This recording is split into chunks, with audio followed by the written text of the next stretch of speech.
The SCP Foundation. Secure, contain, protect. Objet croisillon SCP-176. Classe Euclide. Procédure des confinements spéciales. SCP-176 est confiné sur site sous prétexte de contamination chimique industrielle. Tout civil tentant de accéder à SCP-176 doit être détenu. De multiples caméras à grande vitesse sont installées dans la salle de observation et reliées à des ordinateurs de analyse constamment opérationnels. Si une quelconque déviation est observée dans la séquence habituelle, toutes les données enregistrées doivent être sauvegardées et le personnel de supervision informé.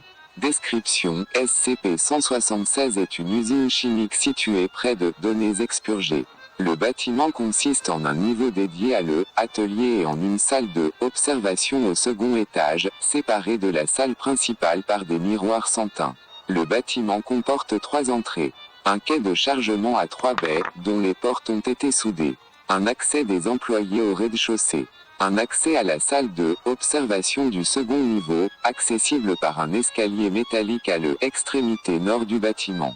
Lorsque on accède au bâtiment principal par le quai de chargement ou le accès des employés, aucune anomalie ne est observée, il se agit simplement de une pièce vide en grande désuétude et délabrée avec une petite quantité de débris métalliques caractéristiques de une usine abandonnée et démantelée. Le escalier intérieur menant à la salle de observation est absent et inaccessible, et jusque ici, toutes les tentatives de accéder à la salle de observation depuis l'intérieur de l'usine par la porte de accès ou par les fenêtres ont échoué.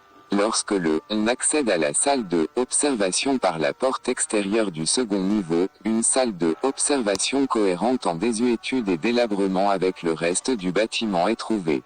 Cependant, lorsque l'atelier est observé par les fenêtres de la salle de observation, les propriétés anormales de SCP-176 sont visibles. La vue depuis la salle de observation montre une scène statique et répétitive durant approximativement 11,3 secondes avant de se répéter. Visible par la fenêtre se trouve une salle de même dimension et disposition que l'atelier, mais peinte en blanc et stérilisée. Installé au milieu de la salle se trouve un immense équipement électronique de utilité indéterminée couvrant au moins 50 mètres carrés et se étendant sur approximativement 2 mètres de haut en son point le plus élevé. 5 individus en tenue blanche immaculée semblent travailler sur l'appareil.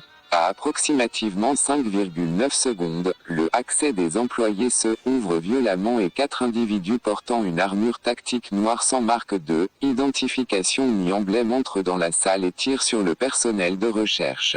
À 11,3 secondes, le dispositif au centre de la pièce émet un intense éclair de lumière et de rayonnement, et la scène se réinitialise. L'analyse de lignée de instance de la scène ne a démontré aucune variation dans la séquence. Jusqu'à présent, toutes les tentatives de interagir avec la scène ont échoué, toute tentative de casser la fenêtre ou la porte depuis l'intérieur de la salle de observation rencontre une résistance incohérente avec la force suggérée des matériaux composant leur cadre. À ce jour, toute tentative ayant résulté en une pénétration réussie à travers la porte ou une fenêtre a résulté en le retour de celle-ci à son état initial en même temps que celui de la séquence au cours du flash lumineux. Tout outil ou membre introduit en dehors de la salle de observation est proprement coupé, et ne peut être récupéré. Des recherches sont en cours concernant la nature de l'appareil au centre de SCP-176, ainsi que sur les identités des individus impliqués.